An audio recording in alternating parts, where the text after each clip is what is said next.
listening to Her Profit Era, the podcast for founders who want a business that actually works. A business that's profitable, predictable, and pays them well. I'm Cindy Kumar, a CPA, a fractional CFO from Abbotsford, BC, Canada. I'm the person founders call when they're tired of high revenue months with no money left over. I started this podcast because too many founders were chasing sales while their margins, cash flow, and bank accounts told a completely different story. I believe profit and money in the bank is the standard, not a bonus, and that every founder deserves clarity around their numbers. Each week, you'll get real financial strategy you can actually use and honest conversations with founders and industry experts about what it really takes to build a business that lasts.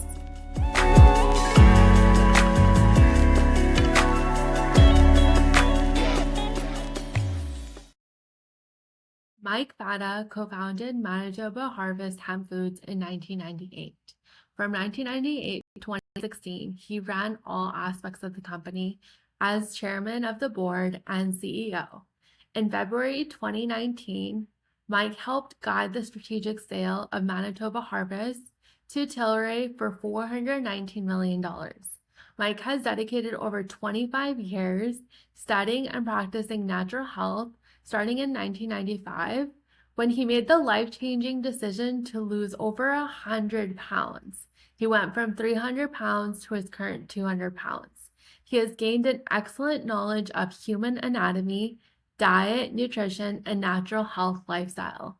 Mike is a best-selling author, a keynote speaker, and has been featured on various media countless times regarding natural health, nutrition, hemp foods, agriculture, sustainable businesses, entrepreneurship, and mentorship.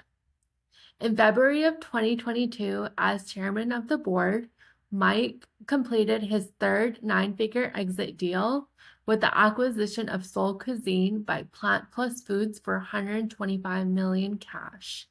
Mike is currently CEO of Fata and Associates, chairman of the board of Nuts for Cheese, and Mitso Global Growth Advisor for Midday Squares, Bloom, Purposeful Snacking, and Wildbren, lifetime member of the Canadian Health Food Association, lifetime member of Young Presidents Organization, and investor advisor to a portfolio of companies. Mike is a full-time solo father of 2 teenagers, a certified holistic health coach, and an avid backyard organic farmer. In his free time, he enjoys coaching and mentoring natural product industry entrepreneurs.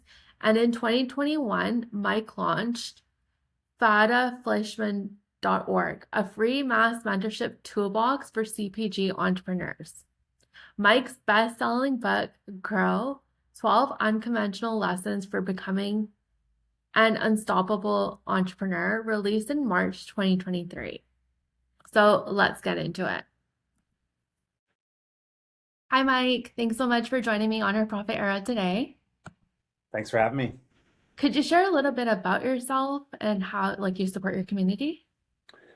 Yeah, I'm a Canadian entrepreneur, prairie boy, born and raised in Manitoba, and been an entrepreneur for 28, 29 years now. My claim to fame is pioneering hemp foods with Manitoba Harvest and growing that business, and then all the way to $100 million revenue and an exit. And then over the last 6 years, I've been a growth coach, an advisor, an investor, have a portfolio of companies. I wrote a best-selling book and like to promote mass mentorship and helping people through mentorship. Thank you so much for sharing that. I know you openly share about how you went from 1 million to 10 million to 100 million and then to eventually exiting your business. You really focus on growing slow and steady. Could you share a little bit more about that and how everyone is so focused on the hustle culture, building, growing, scaling, exiting as fast as possible?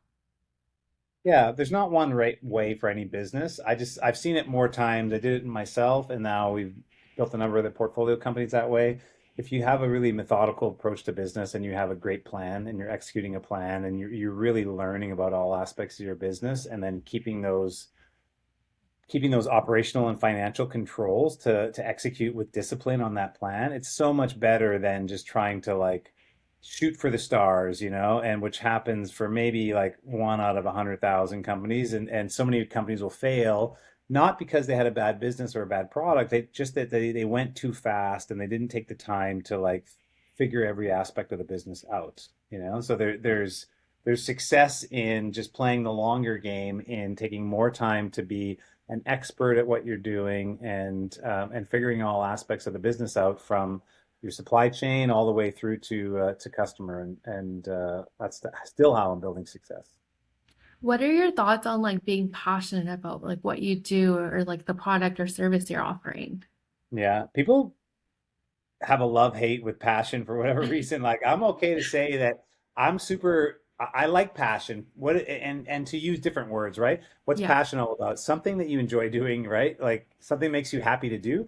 Why I love that with business is because from my own experience, and I found that in health when I lost 100 pounds and I decided to get into the health food industry, I had the passion for health personally, led me into business. When you're passionate about something, you are going to work your butt off and it's not going to feel like work. You're going to go and study and get super interested in whatever you're doing, and that doesn't it's not going to feel unusual to you because you're super interested in it, right? And then my experience in business has been you will outcompete most people that are just doing it for money or doing it for another reason outside of like just having a super, and I don't care if you're into fashion or you're into football or you're into health food or you're a service provider into plumbing or you love electrical and you want to be an electrician. Like it right. doesn't matter about your passion about, we're all passionate about different things, but it is a superpower. That's so true. And what was it like building your business and like doing the discipline, the hard work behind the scenes, even though like you weren't profitable in the first like few years? Yeah, I don't know if the work was any different. The stress was different, right? Like, because the Right, unknown was there when we're building something. Especially if you're not profitable and there's a cash burn in the business, that investment stage in the business, then you don't know. As an entrepreneur, we don't know, are we doing this and we're going to waste our time, or is it really going to turn into something, right? So even though right. it took us 11 years to get profitable, you know, after like till we got to like 10 or 20 million dollars in revenue, after like 5 or 6 years in the business, I thought, okay, even though this is really, really hard and we're not profitable yet, I could kind of see a little light at Hmm. the end of the tunnel. But I'm a big believer in entrepreneurship. Take it one day at a time because we go through many different valleys and situations that don't they feel impossible and you can't solve it all in, it's going to take months and sometimes like longer than that, years to solve something, and so just take it one day at a time. Did you always know you wanted to exit and sell the business? I knew, and I was responsible enough to know, and now I coach people on this. If you're going to take shareholders on, Yeah, outside of a partnership, maybe if it's multiple shareholders, one day you're going to likely sell the business to return the investment and the value to all the shareholders. So because I had shareholders, I mean, I started Mental Harvest with $10,000. I needed shareholders. yeah. I knew one day I was going to sell the business, and the timelines that we sold the business at were kind of driven by the interest of all of our shareholders. That's so interesting. And then now that you invest into companies, you mentor businesses, what do you look at from like an investor point of view? My investment thesis is pretty simple. It's products that I have in my house. So Mhm. generally, food and beverage that I consume that I have in my house, and it's always on our shopping list. And I'd say food and beverage and healthy, better for you food and beverage is my lane. And then it's founders that I meet that there's a fit with, and I also want to have at my house and like have over share dinners with, strategize with, get into business planning mode with, because I know that's what it takes for an investment in a business ship is really a partnership. Right. And then after that, it's like the business fundamentals, right? How quickly is the business? Can it grow? What is it? Are there operational moats that make the business really special? IP or manufacturing or something else? And then really like how strong is the team at sales and marketing? But really, product and people first, and then I'm such a quick study on the rest of business, seeing the potential, and I know that I'll be part of helping the business get there, and so that's the way I look at it. Do you also look at like profitability, cash flow, margins? Yeah, I do, but and this depends on the industry, right? In service-based industries, you wanna make money as soon as possible and Yeah. hopefully right off the bat. In product businesses and especially in consumer packaged goods, especially in food and beverage consumer packaged goods, we know that building goodwill in the company, like building value, enterprise value in the business, is the number one thing. And profitability, as important as it is, a lot of times comes with scale. And so you got to get up to the right scale, Right. which you'll then have an enterprise value. And a lot of times, unless you come from a lot of money, which I didn't, and I know a lot of entrepreneurs didn't, Yeah. you have to sell some of the goodwill, some of the equity in the business to actually raise the funds to get you to the point of scale and profitability. That's so true. And with like your exit with the $419 million, did you know what you wanted to do with it? The reason I ask is because you'll see celebrities, athletes, even lottery winners, they get a large sum of money and then it just disappears and they end up like worse off. Well, one, I don't have $419 million. So, because we had a lot of shareholders involved. Yeah. Two, we sold Manitoba Harvest twice. So we had a private equity partner that came in and invested in the company 4 years earlier than that, and bought majority control of the company. So as a founder, I already had a liquidity event before that. So Okay. that was the second liquidity event. And so answer your question there, yeah, without before you having large amounts of money, it's hard to understand how you manage money and manage investments and manage inflation and all those kind of Right. things. Yeah. But it's got, now it's been, um, the first time that we sold Manitoba Harvest was 2015, so it's been 11 years now on that journey Wow. for me, and the second time selling it and then selling our first portfolio company, Soul Cuisine, in 2022. That was kind of all over a period of well, now, yeah, it's been 11 years now. Wow. If a founder wants to build a business that's like profitable and sellable, what should they focus on earlier on? You want to make a great product that people just buy over and over and over and again. Because if you get the product right, and some of that is brand and positioning for the product, but like getting the product right so it's a repeatable product for people, it solves a lot of other issues in the business. Where if you have like a good hard pull, consumer pull for your product, then you can expand distribution and grow the business as it makes sense. Where if you have a really hard product to market, and I started out that way, right? Because hemp foods, 1998, people didn't know about hemp foods, and so you had to Yep. actually teach them and market them. You had to push it off the shelf to them. It's a lot harder than, if you look at something like Midday Squares, or one of the other portfolio companies even that I've invested in now, like they just made such a strong product that people want to buy, and then they tell their story, and then people pull it off the shelf. It makes the rest of building a business easier. Right. Do you think it's important for the founder to be like fully involved in the day to day? Well, there's lots of paths for the founder. So I think as Right. founders are entrepreneurs, so to start the business out and get the business really to a certain operating scale is important. But I've seen founders and I've helped founders transition out of the CEO role into a different role in the company, like a marketing role in the company. Maybe it's a business development role in the company. Sometimes it's a product innovation role in the company. And so, in the full path of life cycle of the business, the founder doesn't have to be the CEO the whole time. They can still be involved in other forms of management, probably Mhm. besides their shareholder hat and their governance hat. But there's not just one right path. That makes sense. And what are you focusing on now, and how are you using like the experience you built going through the Manitoba Harvest like journey? Yeah, I realize that $100 million, it's a very large business, and I like the, venture stage of a company, which is around $10 million in revenue and growing from there. And so now I help founders in the 5 or 10 million, going to 25, 50 to 100 million, Wow. and that part of scaling a company, which is usually, part investment, but also building governance, building a senior leadership team, refining the strategy, just putting a lot more execution to the operations, and sometimes expansion of manufacturing and stuff. I like that stage of the business, and it's almost like I'm growing the companies, but I'm not running the companies. I help the team but I'm removed from the day-to-day stress of the business. That makes sense. And how long does it take for like a business that you work with to see like the changes you start implementing? Or does it like vary depending on their journey? Yeah, it depends. I think for a venture stage company, I found this for myself. Like when we took venture investment when we were about a $10 million business in revenue, but the setting up, professionalizing a board of directors, have a quarterly reporting package, have a cadence for governance from like an annual strategic plan and budget all the way down to the monthly financial reviews with the board and stuff. It takes probably 3 or 4 quarters, so like a year, to really get into the cadence. Because if you're only reporting monthly and quarterly at the board level and the governance level, you have whatever that is, like 10 or 12 monthly reports, but 3 or 4 quarterly reports. Yeah.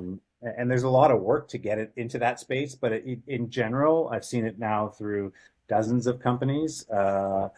It's about a year or 3 or 4 quarters. And then do you work with the founders to find like the right type of board of directors?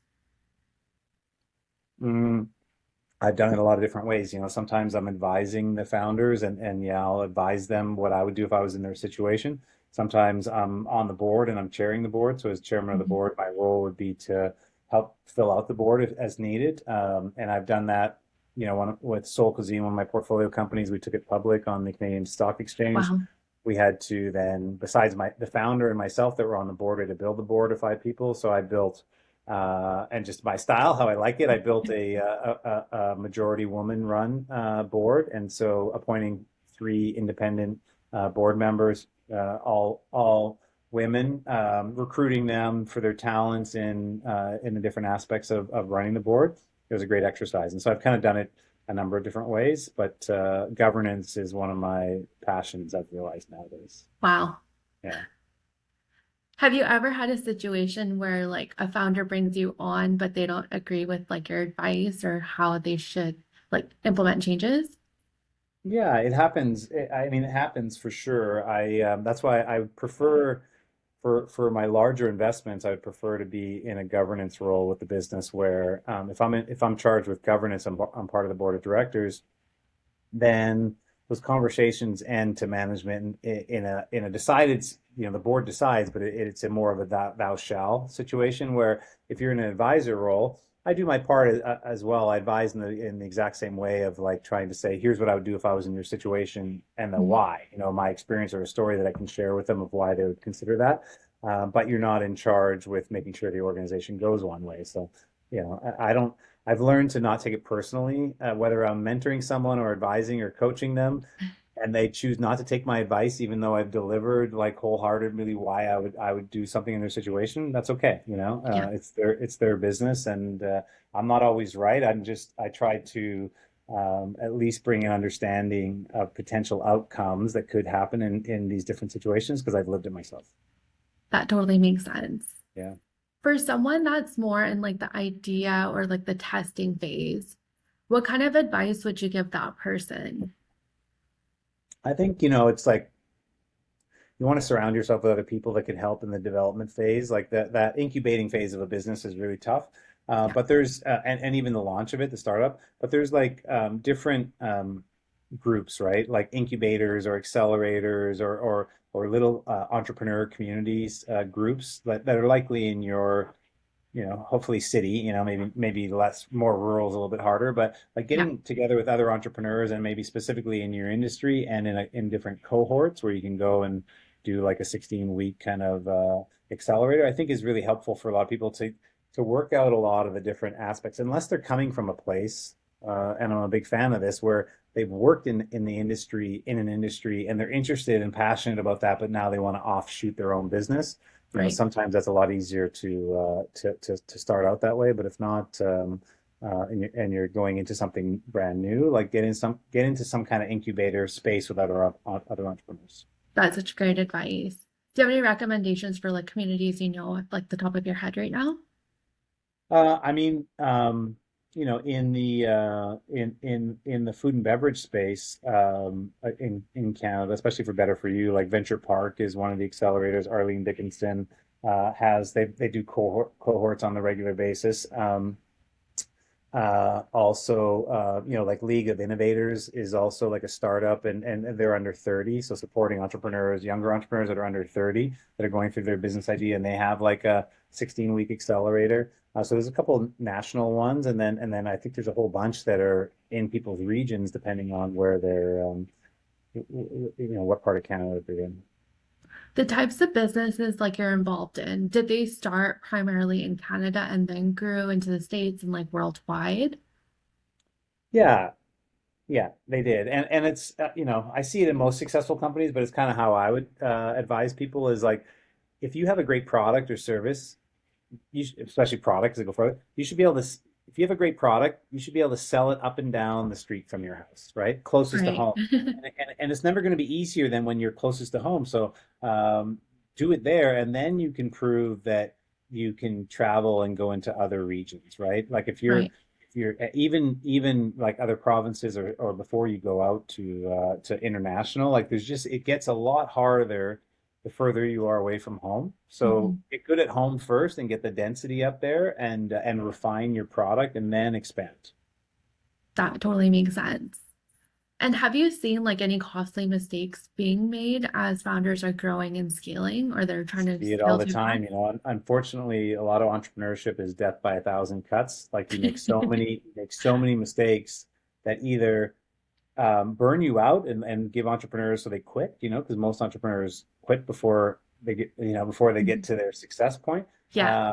or they run out of money, So either Right. like mental burnout because they've like made all these bad decisions or they made all these mistakes or learnings and they couldn't stand it anymore, or enough financial indecision or bad decisions, and you can run into trouble too. So it's not easy, but that's why I like playing the long game. It's a lot more like think about it as a game of business, as a game of chess instead of a game of checkers. You got to Yeah. think a Long-term couple strategy. moves ahead, really help you out, and it'll save you a lot of potential headaches too. Especially if you surround yourself with great people, which is why you go to community like peer-to-peer mentors or someone that you can get around that has done what you're doing before and can give you some kind of insights. Or you listen to podcasts like this, you Yeah, can that's so helpful. have mass mentor. Yeah. Yeah, definitely. What are you currently working on, like outside of like investing in other businesses? Are you personally like starting your own business or doing different things? Well, I have my own business nowadays is my family holding company, which does investments, does advising, does coaching, sells books, gives public keynotes. Besides that, I'm working on myself and put a lot of effort into my health training and improving my health, and a lot into community as well. Being a solo dad, raising kids, and trying to make this world a healthier place by just building more and more communities. And I feel like life's full, but it's been intentional, and I Mhm. call it living my best day ever, building my best day ever. I've been working on it now for a very long time, and I encourage other people to do the same. Wow. And have you noticed a difference with like taking care of your body, losing the weight, how it's had an impact on like your mindset and even like how you show up? Yeah, I think entrepreneurship, life in general, but entrepreneurship's like being an athlete, right? You Right. have to, the better that you train and the better shape you're in, physically, mentally, emotionally, the better you're going to perform at your work. So I say you have to be your best self to do your best work and then build your best community. Those three things, if you get them into a good rhythm, is how you build your best day ever because you'll be feeling good and you'll be doing things that you want to be working on and making an impact and doing that all in a supportive and growing community. That's how you become unstoppable. That's such great advice.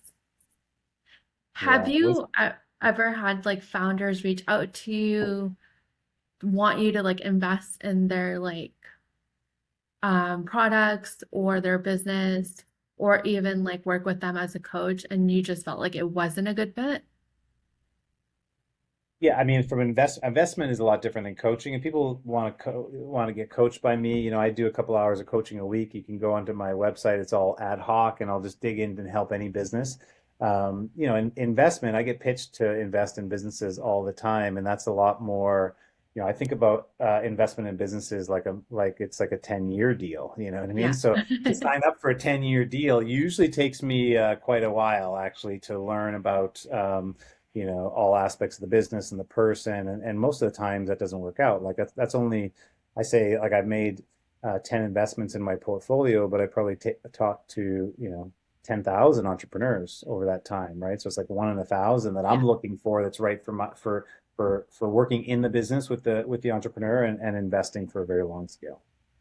That's so helpful. And then in terms of like coaching, do you help like service-based businesses too, or are you primarily focused on product-based? Yeah, I have. You know, I got into coaching because people asked me that to mentor them. And I didn't have time. I don't have any time to more one-on-one mentorship, and so Yeah. part of the hourly growth coaching. It started with CPG founders because that's like in my center of my sweet spot, I guess. But I'm a growth guy. And so now, and people have read my book and understand my philosophy for, you know, how I plan and how I execute in business. So now there's been a number of service-based businesses that have also um, I've coached over basically a couple hundred entrepreneurs Wow. in the last 2 years, and probably still like two-thirds of those are CPG entrepreneurs, but the other third now are business either B2B or, you know, services-based businesses. Wow, that's so cool. Yeah, it is cool. Yeah, it's fun. What are like your thoughts on like using AI when it comes to like content or even like in like the product space? Yeah, I'm a big fan of AI, just used properly. So my strategy as an entrepreneur, and I tell business people and entrepreneurs this is that, you know, 2.5 years ago, when AI launched, I decided, and I've done this before, is like I'm going to schedule and time block time in my calendar each week just to practice and learn the AI because I knew it was coming. And so I put three 30-minute slots in my calendar per week just to, and I dove Brilliant. into ChatGPT, OpenAI. There's lots of different programs, you know, so people can go do different things, but I just decided on that, and they, you know, they're one of the leaders, and now if I look back, like I use AI every day. I use it to, you know, form structure in Mhm. and record, you know, execute a lot of the administrative stuff that we do in business as it relates to planning, reporting, scheduling. You know, even I do a lot of content creation, and I'll do the ideation and some of the prepping from that. Like, I'm not a big fan of fully automate with AI as it comes to like social media. Some people are doing that, and it Yeah. stands out. My success on my personal brand and especially on my outreach on social media, I believe, is because I'm just authentically me. It's me doing it. I don't have an agency. Yeah. Definitely not going to do AI to do it, but there's a lot of, you know, tools in the toolbox for AI that can cut down the administrative workload, and I'm using all of those. Yeah, that's so true. And you can tell when like ChatGPT writes a caption compared to like an actual person sitting there and actually writing it.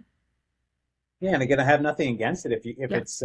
if you're ideating the caption to write and then it gives you a draft and then you edit it. I think the important part is like you got to put human touch. You can't just let AI think that's good to go because then you just sound like AI. There's too much room for low quality.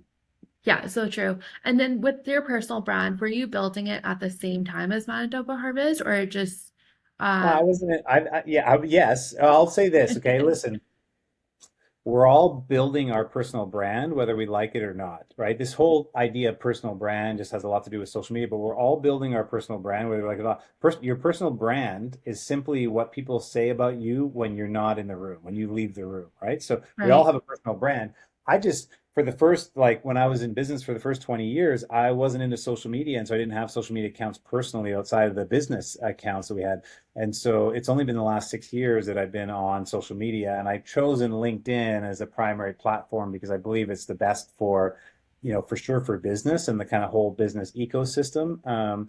But before that, I was building my personal brand at trade shows, and I've done a lot of trade shows to build the business over the years, and have a lot of friends in the industry, but you know have since taken that to, you know, sharing and again sharing mostly on LinkedIn, which I highly encourage everyone listening to this to do, you know, is like go out there and and I, as soon as I changed my mindset to LinkedIn as a 24/7 trade show, like we're Yeah. there to connect with other people in business and share like we would in real life, showing up there every day is the most powerful thing that I've done for my business. And are you very intentional about what you're sharing on LinkedIn? Yeah, I think if people tune into to my content, and I share probably content, I don't know about every day of the week, but probably pretty close to 6 or 7 days a week, right?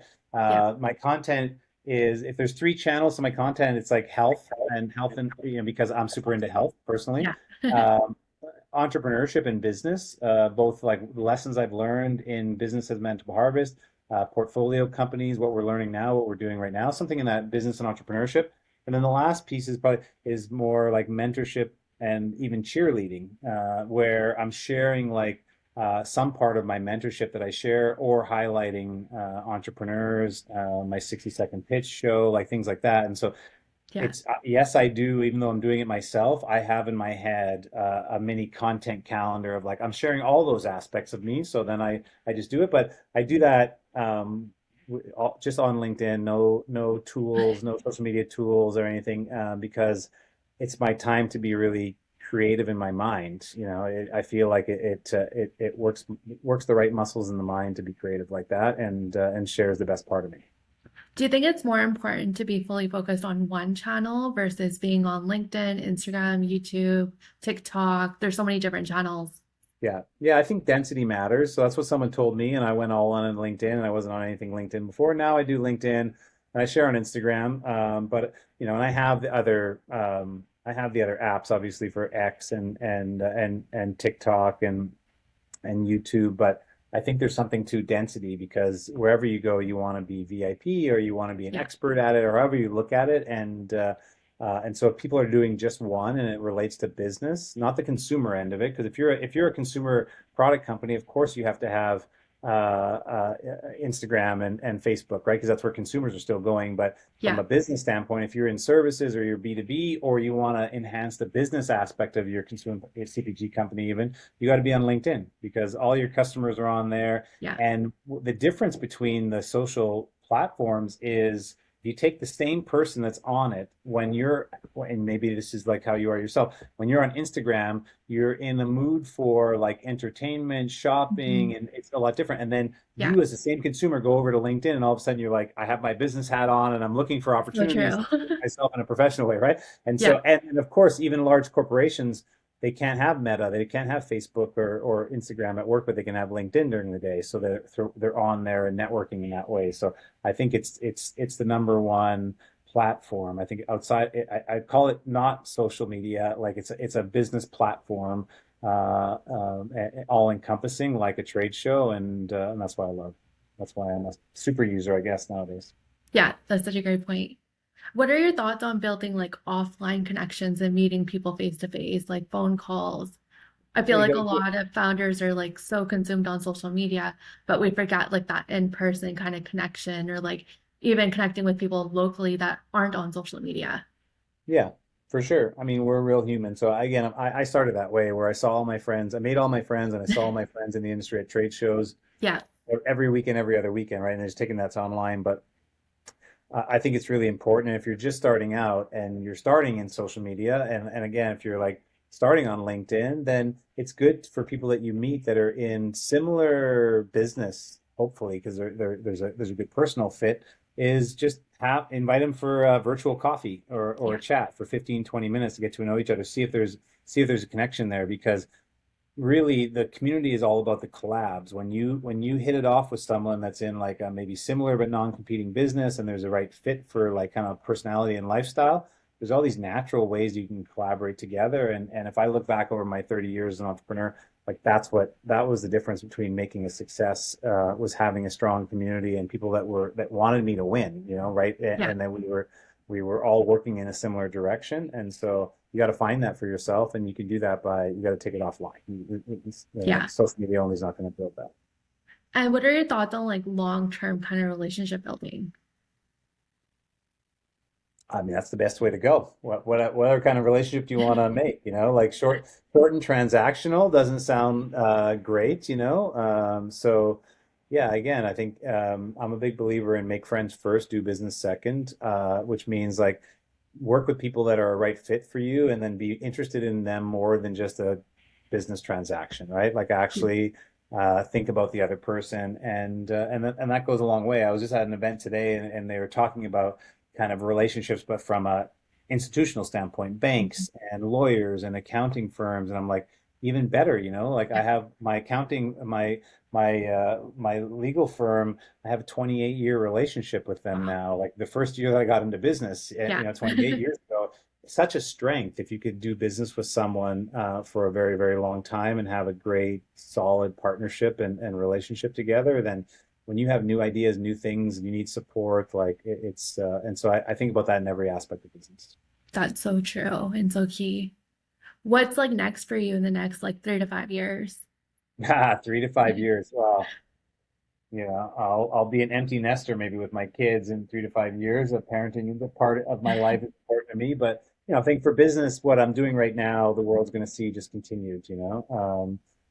Supporting entrepreneurs that are making this world a healthier place and helping people intentionally grow in their business and them personally and have fun doing that. Like just enjoying myself through the process. That's so great to hear. What's like the best way for our audience to connect with you or even learn more about like your book? Yeah, everything about me is on my website at mikefata.ca. But if people want to connect, just go to LinkedIn and they can even say that they listened to this episode and happy to connect. I'm there on a daily basis. Thank you so much, Mike, for being here. I'll share all your details in the show notes. You're welcome. Thanks again for having me.